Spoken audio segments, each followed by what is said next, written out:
Hello friends, मैं हूं आपका दोस्त संदीप और स्वागत है आपका मेरे चैनल में जिसमें हम डिस्कस कर रहे हैं थ्योरी ऑफ कंपटीशन पर। और दोस्तों, आज का जो टॉपिक है वो है हमारा मूरे मशीन। जब हमने फाइनाइट ऑटोमेटा या जो ऑटोमेटा है उस पर डिस्कस किया था तो हमने वहाँ पे ये देखा था कि ऑटोमेटा को दो कैटेगरी में डिवाइड किया जाता है। पहली कैटेगरी होती है जिसमें कि आउटपुट मिलता है और दूसरी कैटेगरी वो होती है जिसमें आउटपुट नहीं मिलता है।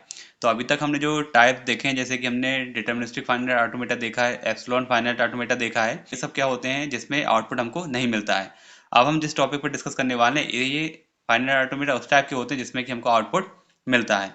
यहाँ पे भी हमारे पास दो तरह की मशीन होती है, एक होती है मूरे मशीन और दूसरी होती है मीले मशीन। तो आज का जो वीडियो है उसमें हम डिस्कस करने वाले हैं मूरे मशीन पर।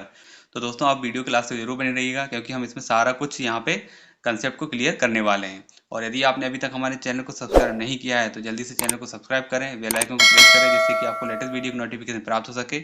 और यदि आपको वीडियो पसंद आ जाए तो वीडियो को लाइक शेयर करना ना भूलें।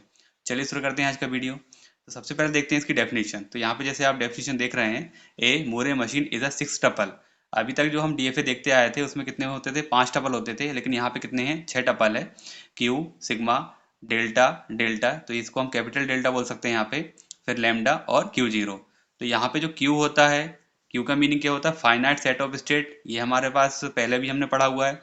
सिग्मा क्या होता है, इनपुट अल्फाबेट होता है, ये भी हमने पहले देख चुके हैं।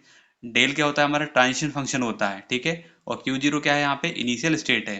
तो ये जो चार टपल है हमारे पास, Q, sigma, del, transition function और इनिशियल स्टेट, ये हम प्रीवियस वीडियो में भी डिस्कस कर चुके हैं। नया क्या है हमारे पास, एक ये डेल्टा है कैपिटल वाला और दूसरा क्या है, लैम्डा। तो डेल्टा क्या है यहाँ पे, इज द आउटपुट अल्फाबेट, ठीक है। अब जिन मशीन पर हम काम करने वाले हैं, ये मशीन हमको क्या प्रोवाइड करती है, आउटपुट प्रोवाइड करती है। तो इनसे रिलेटेड दो टपल यहाँ पे बढ़ जाते हैं। तो पहला क्या है कि आउटपुट अल्फाबेट हमारे पास क्या क्या हो सकते हैं, और दूसरा होता है हमारे पास लेमडा। लेमडा क्या बताता है, आउटपुट फंक्शन बताता है, मैपिंग क्यू टू डेल, ठीक है। मीन्स जो भी स्टेट होती है उनसे यदि हम यहाँ पे पहुंचते हैं तो किस तरह से पहुंचेंगे और हमको आउटपुट यहाँ पे क्या मिलेगा। और आउटपुट जो भी मिलता है वो कहाँ से निकल कर आएगा, आउटपुट अल्फाबेट से निकल कर आएगा, ठीक है। इसके आगे क्या है, Moore machine is a finite state machine whose output depend on only the present state. और जो मोरे मशीन है वो किस प्रकार की मशीन है, किस प्रकार का फाइनाइट स्टेट मशीन है। यहाँ पे क्या होता है, जो आउटपुट डिपेंड करता है वो हमेशा किस पे करेगा, सिर्फ और सिर्फ present state, means present state पर ही इसका आउटपुट डिपेंड करता है। यहाँ पे हम मूरे मशीन पढ़ रहे हैं तो इसका जो आउटपुट होता है वो किस पे डिपेंड कर रहा है, प्रेजेंट स्टेट पे डिपेंड कर रहा है। वहीं जब हम नेक्स्ट आने वाली वीडियोस में मीले मशीन पे डिस्कस करेंगे तो उसमें डिफरेंस ये हो जाता है कि वहाँ पे जो आउटपुट होता है वो प्रेजेंट स्टेट के साथ साथ इनपुट सिंबल पर भी डिपेंड करता है, ठीक है। इसके अलावा नॉट, अब देखिए यहाँ पे जब हम मोरे मशीन के लिए ट्रांजिशन टेबल देखेंगे और ट्रांजिशन डायग्राम बनाएंगे तो किसी न किसी एक स्ट्रिंग को हम यहाँ पे पास कराएंगे। तो यहाँ पे जो इनपुट स्ट्रिंग होती है उसकी जो लेंथ होती है उसको हम क्या बोल रहे हैं, एन बोल रहे हैं। For a Moore machine if the input string is of length n, the output string is of length n plus one. तो यहाँ पे क्या होता है, यदि इनपुट स्ट्रिंग की लेंथ क्या है, एन है, तो आउटपुट स्ट्रिंग क्या मिलेगी हमको, एन प्लस वन की लेंथ में मिलेगी। ऐसा इसलिए होता है क्योंकि इसमें जो इनिशियल स्टेट होती है वहां से हमेशा हर एक स्ट्रिंग के लिए एक आउटपुट जनरेट हो ही जाता है। यदि नल स्ट्रिंग भी है तो वहां से एक आउटपुट हमको जनरेट हो ही जाएगा। The first output is lambda Q zero for all output string. अब जो हमने इससे पहले डीएफएस डिस्कस किए हुए हैं उसमें और इसमें एक डिफरेंस और हो जाता है। यहाँ पर आप सारे टपल देख रहे हैं लेकिन यहाँ पे आपको कहीं भी सेट ऑफ फाइनल स्टेट नहीं मिलेगा, ठीक है। तो फाइनल स्टेट यहाँ पे नहीं होता है। फाइनल स्टेट का यूज क्या था कि हम किसी भी इनपुट स्ट्रिंग को यदि एक्सेप्ट कराते हैं तो यदि हमारा जो लास्ट ट्रांजिशन है वो कहाँ पे आके रुकता है, फाइनल स्टेट पे रुकता है, तो वो क्या होती थी, स्ट्रिंग एक्सेप्ट हो जाती थी। लेकिन यहाँ पे स्ट्रिंग एक्सेप्ट वाली कोई बात नहीं है, यहाँ पे क्या होता है, आउटपुट जनरेट करता है। तो यहाँ पे किस इनपुट स्ट्रिंग के लिए क्या आउटपुट जनरेट करेगा उसके लिए यहाँ पे ट्रांजिशन डायग्राम बनते हैं, इसलिए यहाँ पर आपको फाइनल स्टेट नहीं मिलती है। तो ये तो हो गई इसकी डेफिनेशन। अब समझते हैं एक एग्जाम्पल से। तो यहाँ पर देखिए हमारे पास एक मोरे टेबल दी हुई है। नॉर्मली जैसे कि हमारे पास ट्रांजिशन टेबल होती वही है, लेकिन ट्रांजिशन टेबल में अभी तक हमारे पास आउटपुट का कोई कॉलम नहीं होता था। लेकिन अब हम मोरे मशीन पढ़ रहे हैं तो यहाँ पर क्या मिलेगा, आपको एक आउटपुट कॉलम भी मिलेगा। तो यहाँ पर देखिए जैसे प्रेजेंट स्टेट मान लीजिए क्यू जीरो है, ये हमारी इनिशियल स्टेट है। यदि यहाँ पे हम जीरो इनपुट देते हैं तो कहाँ पहुंचेंगे, क्यू थ्री पे पहुंचेंगे। और यदि वन देते हैं तो कहाँ पहुंचेंगे, क्यू वन पे पहुंचेंगे। और यदि हम क्यू जीरो पर हैं तो हमको आउटपुट क्या मिलेगा, जीरो मिलेगा। इसी तरह क्यू वन पर आउटपुट क्या मिलेगा, वन मिलेगा। क्यू टू पे जीरो मिलेगा और क्यू थ्री पे जीरो मिलेगा। अब हम इसके लिए सबसे पहले बनाते हैं ट्रांजिशन डायग्राम। ट्रांजिशन डायग्राम जब हम यहाँ पे बनाते हैं तो जो स्टेट बनाने का तरीका होता है वो दो तरीके के हम यूज़ कर सकते हैं।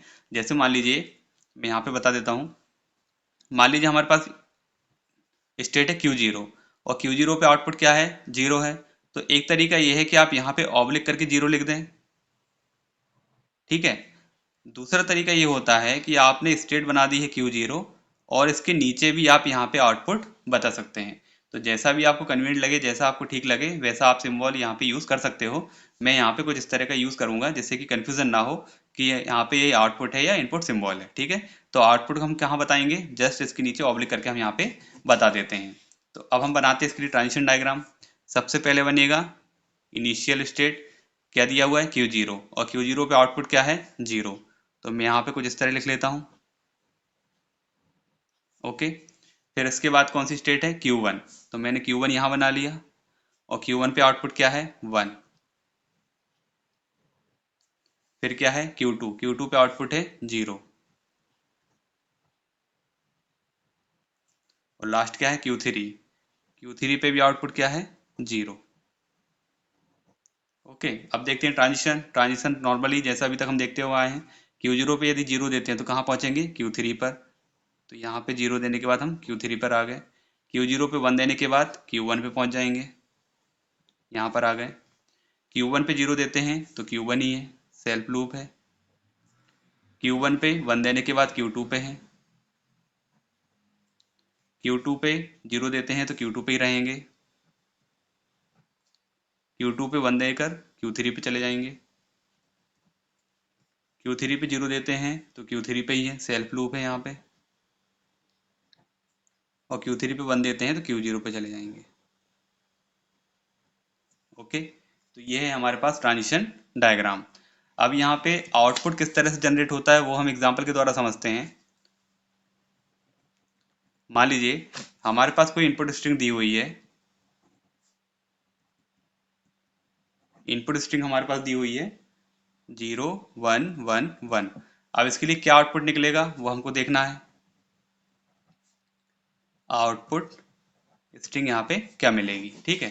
तो देखिए, सबसे पहले शुरुआत तो हम हमेशा कहाँ से करेंगे, इनिशियल स्टेट से करेंगे। इनिशियल स्टेट क्या है हमारे पास, Q0 है। तो इनिशियल स्टेट क्या होगी, Q0। अब यहाँ पे यदि हम नल स्ट्रिंग भी देते हैं तो यहाँ का जो आउटपुट है वो तो हमको मिलने वाला है। तो यहाँ पे सबसे पहले इनिशियल स्टेट का जो आउटपुट है वो हम यहाँ पे लिख लेते हैं। तो इनिशियल स्टेट पे आउटपुट क्या मिला है हमको, 0 मिला है। तो मैं यहाँ पे लिख देता हूँ 0। ये मैं क्या बता रहा हूँ, यहाँ पे आउटपुट बता रहा हूँ, ठीक है। तो यहाँ पे Q0 पे क्या मिल गया, 0 मिल गया। अब सबसे पहले इनपुट क्या मिलेगा, 0।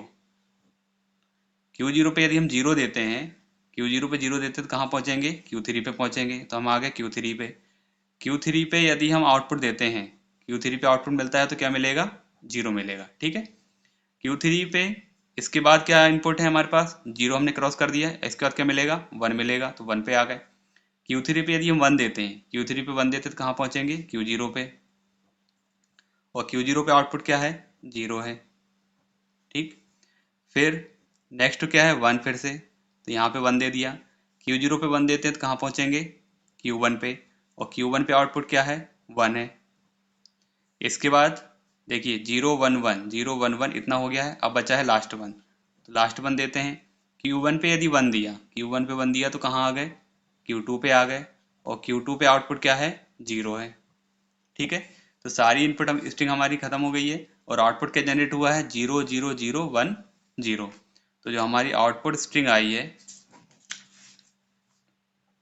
आउटपुट स्ट्रिंग जो आई है वो क्या आई है, 0 0 0 1 0, ठीक है। और अब आप यहाँ पे देख रहे हैं कि इनपुट स्ट्रिंग की लेंथ क्या थी, 4 थी। इनपुट स्ट्रिंग की जो लेंथ थी वो क्या थी, 4 थी। और आउटपुट स्ट्रिंग क्या आया है, 5 आया। तो हमेशा क्या आएगा, n+1 आएगा, ठीक है, ओके। तो दोस्तों ये था आज का वीडियो जिसमें हमने देखा है कि मोरे मशीन किस तरह से काम करता है। नेक्स्ट वीडियो में हम एक क्वेश्चन देखेंगे किस तरह से आप मोरे मशीन को कंस्ट्रक्ट कर सकते हैं। यदि आपको आज का वीडियो पसंद आया हो तो वीडियो को लाइक करें, शेयर करें और चैनल को सब्सक्राइब जरूर करें। Thank you.